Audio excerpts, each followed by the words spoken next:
تب سے لے کر تب تک کہ جب تک آپ کا سفر نہیں شروع ہو جاتا اللہ پاک آپ کے نامہ اعمال میں نیکیاں لکھتا رہے گا۔ اللہ سے دعا ہے کہ اللہ پاک مجھے اور آپ کو یہ سعادت عطا فرمائے۔ تو ناظرین ہم اپنے موضوع کو آگے بڑھاتے ہیں، لیکن میں چاہوں گا اس دوران نعت مصطفیٰ صلی اللہ علیہ وآلہ وسلم پیش کرنے کی سعادت حاصل کریں ہمارے وسیم بھائی، اور ہم اور مفتی صاحب اس نعت شریف کو سننے کی سعادت حاصل کرتے ہیں۔ تو میں گزارش کروں گا وسیم بھائی سے ہدیہ نعت۔ ہمیں سرکار بلوانا مدینہ یاد آتا ہے، مدینہ یاد آتا ہے، کرم حسنین کے نانا مدینہ یاد آتا ہے، مدینہ یاد آتا مدینہ یاد آتا ہے، دعا مقبول ہو جائے گی آقا مان جائیں گے، دعا مقبول ہو جائے گی آقا مان جائیں گے، صدا دو تم فقیرانہ، صدا دو تم فقیرانہ، مدینہ یاد آتا ہے، مدینہ یاد آتا مدینہ یاد آتا ہے، مزار فاطمہ پہ کربلا والوں کی یاد آئی، مزار فاطمہ پہ کربلا والوں کی یاد آئی،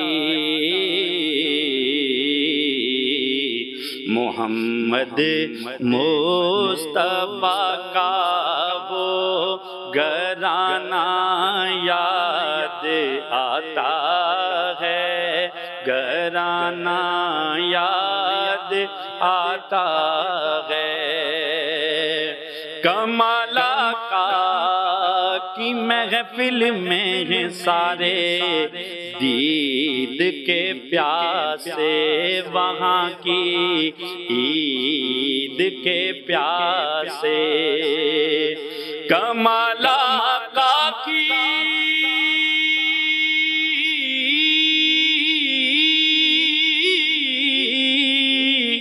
محفل میں سارے دید کے پیاسے، انہیں اشکوں سے بتلاؤ مدینہ یاد آتا ہے، مدینہ یاد آتا مدینہ یاد آتا ہے، کرم حسنین کے نانا مدینہ یاد آتا ہے، مدینہ یاد آتا ہے۔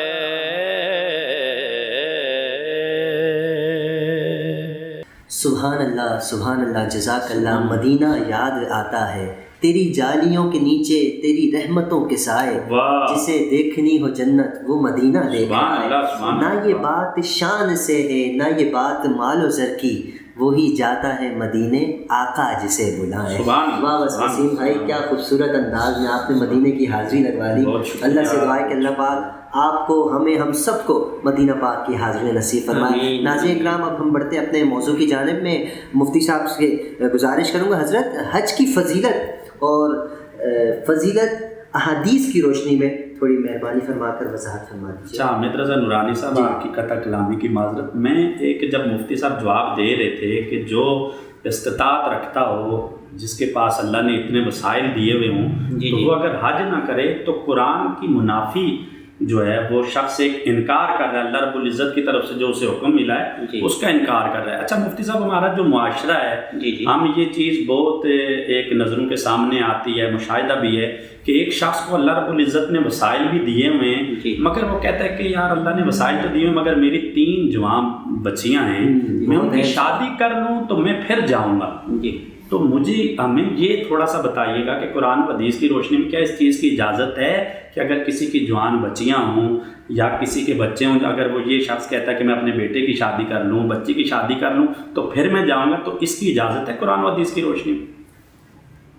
بہت شکریہ وسیم نقشبندی صاحب. پہلے میں آپ کے سوال کی طرف آتا ہوں، پھر اس کے بعد حامد رضا صاحب، آپ نے یہ فرمایا کہ قرآن و حدیث سے حج کی کیا فضیلت ہے. تو بخاری اور مسلم میں ایک حدیث موجود ہے جس میں اللہ کے رسول آمنہ کے در یکتا، عبداللہ کے لال، فخر الرسول، محبر اعظم، شافی محشر، ساقی کوثر، سبحان اللہ، حسنین کے نانا، فاطمہ کے ابو، عائشہ کے شوہر، صدیق کے یار غار، اس کائنات کے مقدس، مطہر، منور، معمر، معطر، سبحان اللہ، طیب، طاہر، اطہر، مطہر، اکمل، احسن، اطیب، اشرف، افضل، انور، خاتم النبیین صلی اللہ علیہ وسلم نے ارشاد فرمایا کہ جو شخص حج کرنے کے لیے گیا اس نے وہاں 2 کام نہیں کیے. اس نے وہاں فحش گوئی نہیں کی، دوسرا اس نے وہاں اللہ کی نافرمانی نہیں کی، حج کو صحیح طریقے سے ادا کر کے وہ گھر واپس لوٹا. اللہ کے رسول کا ارشاد، اس حدیث کا جو سیکنڈ پارٹ ہے وہ سنیے گا، بڑا عجیب ہے کہ جب وہ حج کر کے واپس لوٹتا ہے، یہ 2 کام اس نے نہیں کیے، وہ آج گھر لوٹنے کے بعد ایسا ہے جیسے آج اس کی ماں نے اس کو جنم دیا ہے. سبحان اللہ، سبحان اللہ. مطلب یہ ہے کہ گناہوں سے پاک و صاف ہو گیا. کیا کہنے، سبحان اللہ. جزاک اللہ. یہ آپ کے کوشچن کا آنسر ہے. اور وسیم نقشبندی صاحب، ایک ہے حج کا فرض ہونا، یہ اپنی جگہ اس کی فرضیت ہے. جس طرح اسٹارٹ میں کہا کہ حج کے جو اگر حج فرض ہو گیا ہے اس کی فرضیت ساقط نہیں ہوگی، نمبر 1. اور جو ہماری اولاد ہے، ہمیں اپنی اولاد کا، اپنی ان کی جو ہمارا خاندان کی جو ہماری خاندانی حیثیت ہے، ان کا رشتہ اپنی خاندانی حیثیت کے لوگوں میں کرنا، وہ ایک الگ اس کا حکم ہے اور حج کا حکم الگ ہے. تو حج کے فرض ہونے کے بعد حج کا حکم ان شادیوں کی وجہ سے ساقط نہیں ہوتا. اچھا ناظرین، آپ نے کتنے خوبصورت انداز میں جواب سنا، حج کی فضیلت بھی آپ نے سن لی. اور اب ہم حضرت سے گزارش کریں گے حج کے واجب ہونے کی شرائط پر حضرت اگر تھوڑی سی وضاحت فرما دیں. حج کے واجب ہونے کی شرائط. حامد رضا صاحب، حج کے 10 واجبات ہیں. میں مختصراً ان کو تاکہ سامعین تک میسج بھی کنوے ہو جائے. اس کا پہلا جو حج کے واجب ہونے کی جو شرط نمبر 1 ہے وہ اسلام ہے. اسلام، بالکل. کافر پر حج فرض نہیں، نمبر 1. نمبر 2 یہ ہے کہ عقل، وہ عقل مند ہو، عقل والا ہو، وہ جو ہے وہ پاگل نہ ہو، مجنون نہ ہو، مخبوط الحواس نہ ہو. مخبوط الحواس کا مطلب کہ جس کے سامنے کوئی بات کی جائے وہ اس کو سمجھتا نہ ہو. مخبوط الحواس جس کے حواس، جس کو پتہ نہ چلے دن ہے رات ہے، ہوش نہ ہو. 3rd اس کا یہ ہے کہ وہ بالغ ہو. اچھا، اس میں ایک چھوٹا سا نقطہ فقہائے کرام نے بیان کیا ہے، وہ یہ ہے کہ ایک بچہ ہے، اس نے حج کیا ہے لیکن وہ نابالغ تھا. اب اس کا کیا حکم ہے؟ جی جی جی اب اس کا کیا بڑا جی جی جی جی جو ہے بہت اچھا اپنے پیرنٹ کے ساتھ وہ گیا اور اس نے نابالغ حالت میں حج کیا ہے، تو حج تو یہ کر کے آ گیا ہے، اب جب یہ بالغ ہوگا اور یہ صاحب استطاعت ہے کہ دوبارہ حج کرے گا، اور اس نے جو نابالغ حالت میں حج کیا ہے وہ نفلی حج کاؤنٹ ہوگا. سبحان اللہ 3 پوائنٹ ہوگا. سبحان اللہ سبحان نمبر 4 یہ ہے کہ وہ صاحب استطاعت ہو، اس کا میں پہلے ذکر کر چکا ہوں. نمبر 5 یہ ہے کہ وہ آزاد شخص ہو، واہ آزاد شخص ہو، غلام پر اور باندی پر حج فرض نہیں ہے. نمبر 6 یہ ہے کہ اس کی جسمانی حالت اچھی ہو، وہ نابینا، وہ لنگڑا، وہ لولا، جو حج کے اراکین صحیح انداز سے جسمانی حوالے سے وہ بہتر ہو، جسمانی صحت اس کی اچھی ہو، تو اس پر جو ہے وہ حج یہ واجب ہو جاتا ہے. اور ایک اس کا 7واں پوائنٹ یہ ہے کہ جو حجاج کرام جا رہے ہیں راستے میں انہیں مال اور جان کے لوٹنے کا خوف نہ ہو. اگر ایسا کوئی خوف ہے تو اس پر حج فرض نہیں ہوگا. اور نمبر 8 یہ ہے کہ راستے میں امن و امان ہو، جی راستے میں امن ہو، کوئی ڈاکو لوٹنے والا نہ ہو جیسے پرانے زمانے میں ہوتا تھا، یا کشتیوں کے ڈوب جانے کا اندیشہ نہ ہو کہ سمندر میں جو ہے وہ سیلاب آیا ہوا ہے، کشتیاں ڈوب جائیں گی. پہلے زمانے میں لوگ کشتیوں میں جایا کرتے تھے. راستے میں امن و امان ہو الحمدللہ. اور ایک یہ ہے کہ یہ 8 جو فرائض ہیں، 8 فرائض یہ مردوں کے لیے ہیں، اور باقی جو 2 فرائض ہیں یہ اس میں عورتیں شامل ہیں، مرد شامل نہیں ہیں. 9واں جو واجب ہے وہ یہ ہے کہ اگر عورت جائے گی تو اس کے ساتھ اس کا محرم جائے گا، جی بغیر محرم کے اس کا حج قبول نہیں ہے.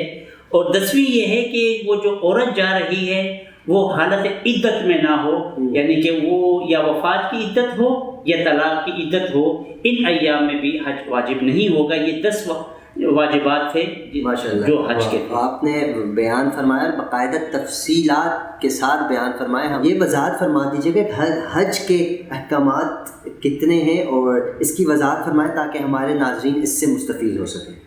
حامد صاحب آپ نے ماشاءاللہ بڑا اچھا کویشچن کیا ہے. شکریہ. احکام حج جو ہیں وہ 6 ہیں. جی. اور اس میں پہلا حکم یہ ہے کہ حج زندگی میں ایک بار فرض ہے، اور عملی طور پر اس کا انکار ممکن نہیں ہے، اور اگر زبانی طور پر انکار کرے گا تو وہ کفر کا درجہ 1 پہ چلا جائے گا، اور عملی طور پہ نہ جانے والا استطاعت کے باوجود وہ سخت ترین گناہ گار ہے. یہ حکم نمبر 1 ہے. اچھا، حدیث میں حج فرض ہونے کے بعد ایک ہدایات ہے، وہ یہ ہے کہ اللہ کے رسول صلی اللہ علیہ وسلم نے ارشاد فرمایا کہ جس پر حج فرض ہو جائے، حدیث کا مفہوم ہے، اسے چاہیے کہ اسی سال حج کرے. واہ. اس کا ریزن آگے بیان کیا ہے، حدیث میں ایک لفظ بیان کیا ہے، وہ یہ ہے کہ ہو سکتا ہے کہ آپ کی اونٹنی گم نہ ہو جائے. اونٹنی گم نہ ہو جائے. اس اونٹنی گم نہ ہو جائے کا محدثین نے اس کا معنی یہ نکالا ہے کہ اس کا مطلب یہ ہے کہ ہو سکتا ہے یہ جو اللہ کے رسول نے یہ فرمایا کہ اسی سال حج کیا جائے، اور اگر تاخیر کریں گے تو اونٹنی گم نہ ہو جائے. اس کا مطلب یہ ہے کہ نیکسٹ ایئر ہو سکتا ہے بیمار ہو جائے. 3rd اس کا ہو سکتا ہے کہ یہ معذور ہو جائے، اس لیے اسی سال حکم یہ ہوا کہ حج فرض ہو جائے تو فوراً حج کر دیں. یہ 2nd حکم ہے. 3rd یہ ہے کہ والدین کی اجازت لی جائے. بالکل سبحان اللہ. اور اسی میں ایک اور حکم ہے کہ اگر کوئی مقروض ہے اور کسی سے اس نے ٹائم لیا ہوا ہے تو جس کو اس نے پیسے دینے ہیں اس سے بھی اجازت لی جائے. جی. نمبر 4 یہ ہے کہ اگر ایک شخص، یہ بھی بڑا قابل احترام ہے وسیم نقشبندی صاحب، حامد رضا صاحب سر، ایک شخص ہے، حکم نمبر 4 احکام حج میں، اس کی جو آمدنی کے ذرائع ہیں وہ حرام ذرائع ہیں. اس کا حکم فقہا نے بیان کیا ہے، ایسے شخص کا حج، ایسے مال سے حج کرنا وہ حرام ہے۔ اللہ اکبر، اللہ اکبر۔ جو شخص، حکم نمبر 5، جو ایک شخص ہے، میقات ہیں، میقات کا معنی یہ ہے، وسیم نقطہ نصاب آپ نے، خانہ کعبہ کی چاروں طرف میقات ہیں۔ اگر کوئی شخص اس میقات میں داخل ہو جائے اور وہ حج کے ارادے سے نہ ہو، قابل غور ہے، حج کے ارادے سے نہیں تھا، میقات میں داخل ہو گیا، اب اس پر جو ہے احرام باندھنا فرض ہے، اور اگر وہ ان دنوں میں گیا تو حج اس پہ فرض ہوگا۔ واہ کیا کہیں، ماشاءاللہ سر۔ یہ جو حکم ہے کہ آپ جلدی اگر فرض ہو جائے تو جلدی کریں، تاخیر اس میں بہتر نہیں ہے۔ اشارہ یہ ہے کہ ہو سکتا ہے کہیں کوئی معذور ہو جائے، اور اگر وہ معذور ہو گیا تو پھر کیا حکم ہے، یہ بھی قابل غور ہے کہ تاخیر ہوئی، جب حج فرض ہوا تو صحت مند تھے، جب تاخیر ہوئی تو تاخیر کے بعد وہ معذور ہو گیا، اب معذور ہوا تو فقہا نے اس کا حکم بیان کیا ہے کہ وہ حج بدل کروائے، ایک آدمی کو حج پر بھیجے اور اس کا خرچہ برداشت کرے، اور حج بدل اپنا اس کے ذریعے کرے۔ یہ جو ہے وہ احکام حج تھے جو میں آپ کے سامنے جن کی تفصیل ماشاءاللہ مکمل بہت خوبصورت انداز میں آپ نے بیان فرمائی۔ حضرت جیسے کہ حج کے 4 فرائض ہیں، حج کے 4 فرائض ہیں، اگر ان 4 فرائض میں سے اگر کوئی بھی ایک فرض اگر رہ جاتا ہے تو کیا حج قبول ہوگا؟ اس کی وضاحت فرما دیجیے۔ جی، حج کے 4 فرائض ہیں، اور ان 4 فرائض میں اگر کوئی ایک بھی، وسیم نقشبندی صاحب زیارت کر کے ہم سب کو بار بار اللہ لے جائے، ایک بھی رہ جائے تو وہ حج اس کا فرض نہیں ہوگا، حج مکمل اس کا نہیں ہوگا، وہ نامکمل حج ہوگا اگر 4 فرائض میں کوئی ایک فرض رہ جائے۔ پہلا فرض یہ ہے کہ وہ جب میقات میں داخل ہو تو احرام پہنے، نمبر 1، احرام کے بغیر حج نہیں ہوگا۔ نمبر 2 یہ ہے، اب آپ کو عرفات کی یاد آ جائے گی کہ عرفات میں، مقام عرفات میں ٹھہرے بغیر حج نہیں ہوگا، اگرچہ وہ لمحہ تھوڑی دیر کے لیے بھی ہو، ٹھہرنا وہاں پر فرض ہے عرفات کے میدان میں۔ طواف زیارت جو ہے، طواف زیارت کے بغیر حج جو ہے وہ کمپلیٹ نہیں ہوگا، یہ حج کے فرائض میں ہیں۔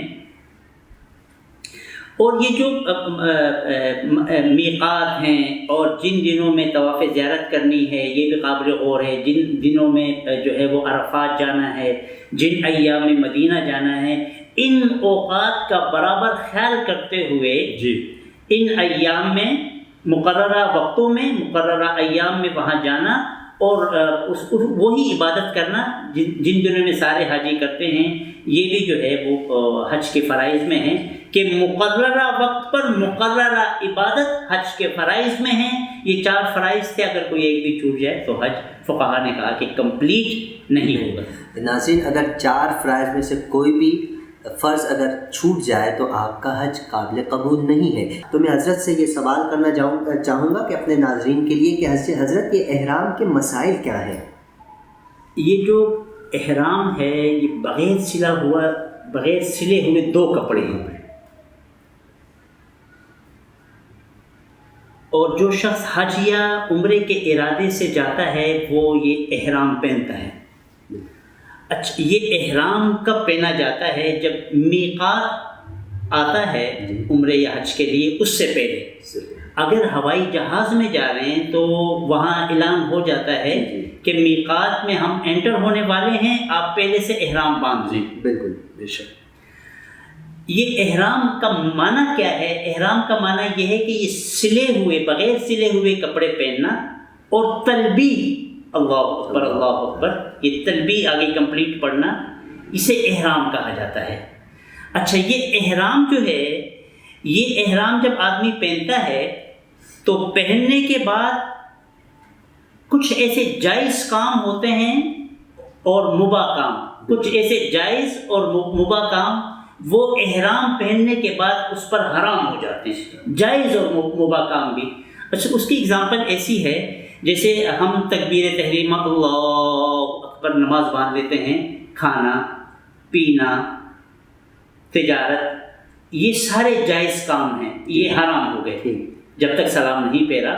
اسی طریقے سے احرام پہننے کے بعد ہم پر وہ جائز اور مباح کام بھی حرام ہو جاتے ہیں، اس لیے کہ یہ احرام اب صرف اس عبادت کے لیے ہے، عبادت کمپلیٹ ہو جائے گی پھر باقی دنیا داری کے کام ہوں گے۔ یہ سوال میں نے کرنا بھی تھا کہ حالت احرام میں کون سے جائز کام ہیں اور کون سے ایسے کام ہیں جن سے ہمیں منع کیا گیا ہے؟ جی وہ اسی میں آپ کو بات سمجھ میں آ گئی؟ بالکل بالکل۔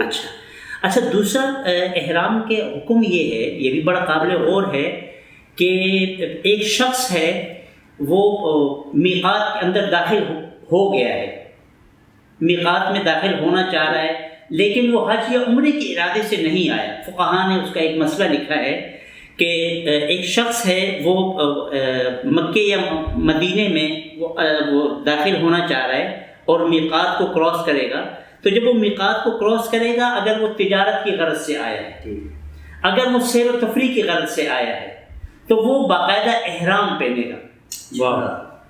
میقات میں داخل ہونے کے لیے شرط ہے، یہ احرام کی شرائط میں ہے، اور پہلے جا کے وہ عمرہ کرے گا، بعد میں جو ہے وہ اپنے سیر و تفریح اور بزنس کرے گا۔ سبحان اللہ سبحان اللہ۔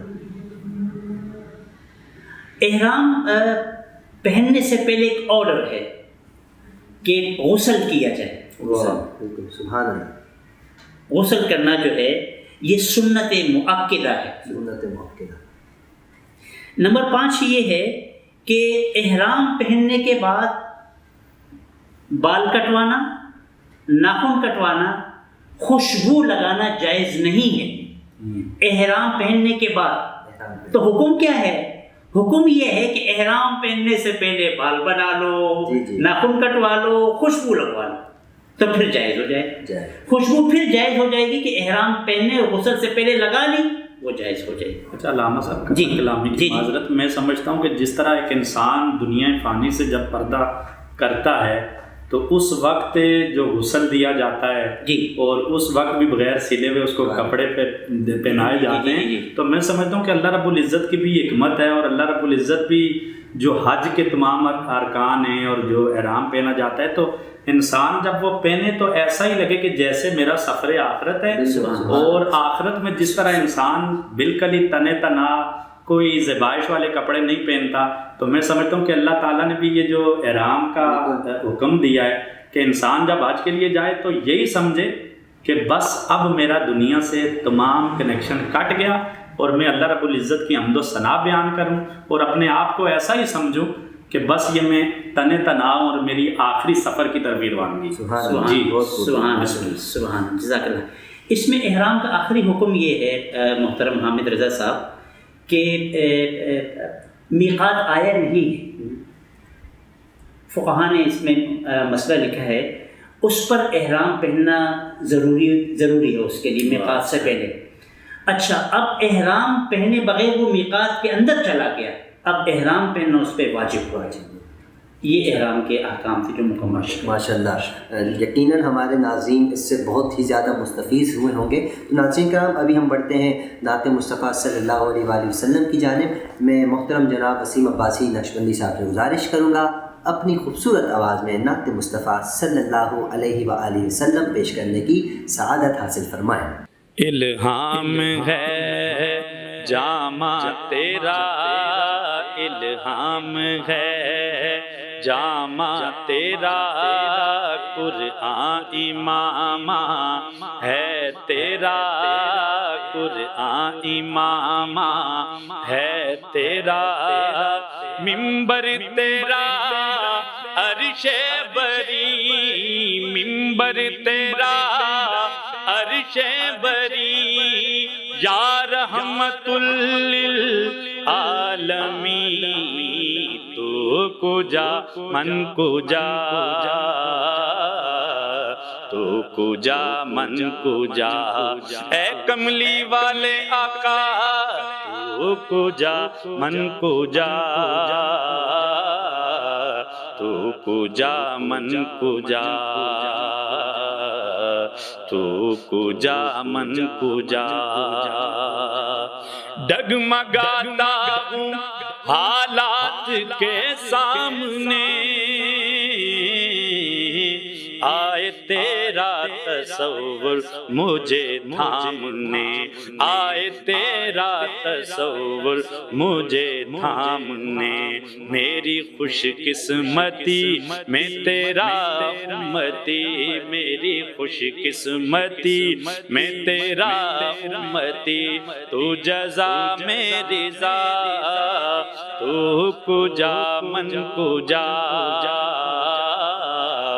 تو کجا من کجا اے کملی والے آقا تو کجا من کجا تو کجا من کجا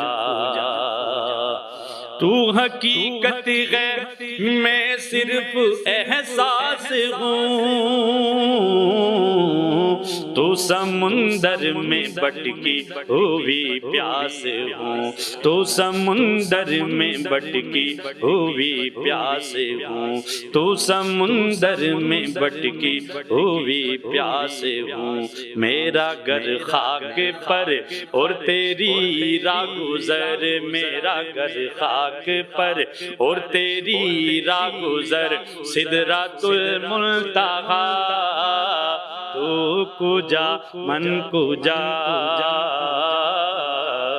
تو کجا من کجا تو کجا من کجا ماشاء اللہ سبحان اللہ، بہت خوبصورت انداز میں تو کجا من کجا، کیا ہی خوبصورت کلام پہ کرنے کی سعادت حاصل فرما رہے تھے. اور الحمدللہ آپ حضرت ساتھ پڑھتے بھی اور ساتھ ساتھ مسکرا بھی رہے ہوتے ہیں، پڑھنے کا مزہ ہی الگ ہوتا ہے. حضور کی ثنا خوانی یہ وہ ذکر ہے کہ یہ مایوس چہروں میں خوشی لے کے آتا ہے اور یہ پریشانیوں کو دور کرنے والا ذکر ہے. اس ذکر کے کرنے سے ہی تو خوشیاں ملتی ہیں. بالکل ناظرین، ہمیں چاہیے کہ جب بھی ہم حضور کا ذکر کریں چہرے پہ مسکراہٹ ہو، کیونکہ ہم کسی ایسی ویسی ہستی کا ذکر تھوڑی کر رہے ہیں، اس کا ذکر کر رہے ہیں کہ جس کے صدقے یہ پوری کائنات بنی ہے. ورفعنا واہ واہ واہ ورفعنا لک ذکرا، اے محبوب ہم نے تیرے ذکر کو تیرے لیے بلند کر دیا. واہ جی سبحان اللہ. اور ہم بھی وہی ذکر حامد رضا نورانی صاحب کرتے ہیں اور وہ ذکر کرنے سے ہمارے بھی مرتبے بلند ہوتے ہیں. بے شک اللہ فرماتا ہے کہ تم میرے نبی کا ذکر کرو میں تمہارا ذکر کرتا ہوں. فاذکرونی اذکرکم، تم میرا ذکر کرو میں تمہارا ذکر کرتا ہوں. واہ جی واہ سبحان اللہ. تو ناظرین، ہمارے درمیان مفتی نور حسین صاحب موجود ہیں، تو میں چاہوں گا فائدہ ان سے اٹھائیں. ایک دو سوال اور آخری کر لیتے ہیں. میں حضرت سے گزارش کروں گا، جو احرام کا ذکر ہوا، احرام کے حوالے سے حضرت آپ نے فرمایا، تو یہ بھی بتا دیجیے، ہمارے ناظرین کو بتا دیجیے کہ احرام میں کون سی چیزیں، جب آپ احرام پہن لیتے ہیں اس کے اندر کون سی چیزیں آپ کو منع ہے، ممنوع ہے، اور کون سی چیزیں آپ کے لیے جائز ہے؟ حالت احرام میں جو کام ممنوع ہیں وہ یہ ہیں کہ جنسی افعال میں مبتلا ہونا اور اپنی بیوی کے ساتھ، اپنی زوجہ محترمہ کے ساتھ ایسی گفتگو کرنا جس سے جنسی لذت حاصل کی جائے، یہ بھی منع ہے. واہ. نمبر 2، اللہ کی نافرمانی کرنا. نمبر 3، لڑائی جھگڑا، گالم گلوچ، سخت کلامی سے بھی منع کیا گیا ہے حالت احرام میں. نمبر 4، جنگلی جانور کا شکار کرنا. نمبر 5، سلے ہوئے کپڑے پہننا. جی احرام کے نیچے بھی، احرام کے نیچے بھی سلے ہوئے کپڑے پہننا، جیسے انڈر ویئر ہو یا بنیان ہو، یہ بھی ممنوع ہے. حالت احرام میں خواتین کو سر اور چہرہ یہ چھپانا یہ بھی ممنوع ہے حج کے احکام میں. سر، داڑھی اور جسم کو صابن سے دھونا یہ بھی ممنوع ہے. ناخن کاٹنا یا جسم کے کسی حصے کے بال کو نوچنا یا ضروری بالوں کا اس کی صفائی کرنا حالت احرام میں یہ بھی ممنوع ہے. خوشبو کا استعمال کرنا ممنوع ہے اور تیل لگانا یہ بھی ممنوع ہے. اور جو کام جائز ہیں، نہانا، سر دھونا حالت احرام میں بغیر صابن کے جائز ہے. بدن کو کھجانا، جسم کو کھجانا کہ بال نہ ٹوٹے جائز ہے۔ حالت احرام میں اپنے پاس رقم رکھنا جائز ہے۔ انگوٹھی پہننا یا گھڑی پہننا یہ بھی جائز ہے۔ سرما لگانا یہ بھی جائز ہے۔ کچھ ایسے موضوع جانور ہیں جو ایذا دیتے ہیں، ان کو مارنا یہ جائز ہے، جیسے چیل ہے، کوا ہے، چوہا ہے، سانپ ہے، بچھو ہے، بیڑیا ہے۔ حدیث میں حکم ہے کہ اگر یہ آپ کو ایذا پہنچائیں تو ان کو مار دیا جائے۔ یہ تھے حالت احرام میں جائز اور ناجائز کام۔ لیکن ناظرین، آپ نے سنے کہ حالت احرام میں کون سے کام جائز ہیں اور کون سے کاموں سے ہمیں منع کیا گیا ہے۔ تو یقیناً آپ کو ناظرین آج کا ہمارا پروگرام بہت اچھا لگا ہوگا، کیونکہ گفتگو کرنے والی شخصیت ہی بہت شاندار انداز میں گفتگو کر رہی تھیں۔ تو میں حضرت سے گزارش کروں گا کہ آج کے ہمارے پروگرام کا ٹائم اب ختم ہونے جا رہا ہے، تو میں حضرت سے گزارش کروں گا کہ آج کے اس پروگرام کے حوالے سے کچھ اپنے جملے ارشاد فرما دیں۔ میرا یہ فرسٹ وزٹ تھا آپ کے اس 99 نیوز چینل کا۔ میں بڑا متاثر ہوا آپ کے اسٹاف سے، الحمدللہ، کیمرہ مین سے، کمپیوٹر انجینئر سے، آپ سے۔ ماشاءاللہ بہت خوبصورت انداز ہے وسیم نقشبندی صاحب کا۔ مجھے یہاں مدعو کیا میرے انتہائی کرم فرما ہیں محترم ساجد وید صاحب، آپ کی پوری ٹیم، اور اس کے ساتھ میں خصوصی طور پر مبارکباد پیش کرتا ہوں 99 نیوز چینل کے چیئرمین محمد اعجاز تاج صاحب کو، جن کے حکم پر یہ خوبصورت محفل سجائی گئی ہے۔ اللہ تبارک و تعالی چیئرمین صاحب کے لیے یہ پروگرام ذخیر آخرت بنائے، آمین۔ اور آپ تمام حضرات کا جنہوں نے اس پورے پروگرام کو ترتیب دیا، جو بیک گراؤنڈ پر ہیں، اللہ تعالیٰ ان تمام کی دنیا بھی اچھی بنائے اور آخرت بھی اچھی بنائے۔ اور میں دلی طور پر یہاں آ کر بڑی سکون اور خوشی محسوس کی ہے۔ اللہ تعالیٰ ہم سب کو دنیا اور آخرت کی تمام بھلائیاں عطا فرمائے۔ آمین، اللہم آمین۔ حضرت ماشاءاللہ آپ ہمارے مہمان ہیں، آپ پاکستان تشریف لائے ہیں، آپ کا بہت بہت شکریہ۔ آپ نے ہمارے اس پروگرام کو خوبصورت سے خوبصورت بنانے میں ہمارا ساتھ دیا۔ اللہ رب العزت سے دعا ہے کہ اللہ پاک آپ کے عمل میں، علم میں، عمر میں برکت عطا فرمائے۔ اور میں وسیم عباسی صاحب آپ کا بھی بہت بہت شکر گزار ہوں کہ آپ نے اپنا قیمتی وقت عنایت فرمایا اور آپ تشریف لائے۔ ناظرین کرام، میں چاہوں گا کہ آج کے ہمارے اس پروگرام کا باقاعدہ اختتام نعت مصطفیٰ صلی اللہ علیہ وآلہ وسلم سے ہو۔ تو انشاءاللہ ملتے ہیں نیکسٹ پروگرام میں نئے مہمانوں کے ساتھ، نئے چہرے آپ کے سامنے لانے کی بھی ہم کوشش کریں گے، تاکہ آپ مستفیض ہو سکیں، آپ جان سکیں اسلام ہمیں کیا تعلیمات دیتا ہے، پیغام مصطفیٰ کیا چیز ہے۔ ہم آپ تک پیغام مصطفیٰ پہنچانے کی کوشش کریں گے۔ تب تک اپنا خیال رکھیے گا، اپنے میزبان ہماری اس پوری ٹیم کو 99 نیوز کو اپنی دعاؤں میں یاد رکھیے گا۔ السلام علیکم ورحمۃ اللہ وبرکاتہ۔ میں قبر اندھیری میں گھبراؤں گا جب تنہا،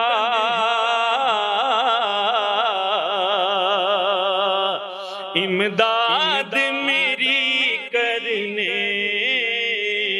آ جانا رسول اللہ، امداد میری کرنے آ جانا رسول اللہ، روشن میری تربت کو للہ ذرا کرنا، جب وقت نزا آئے آقا دیدار عطا کرنا، آقا سبز گنبد والے منظور دعا کرنا، جب وقت نزا آئے آقا دیدار چہرے سے ضیا پائی،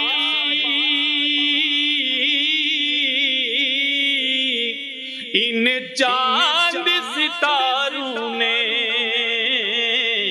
اس در سے شفا پائی،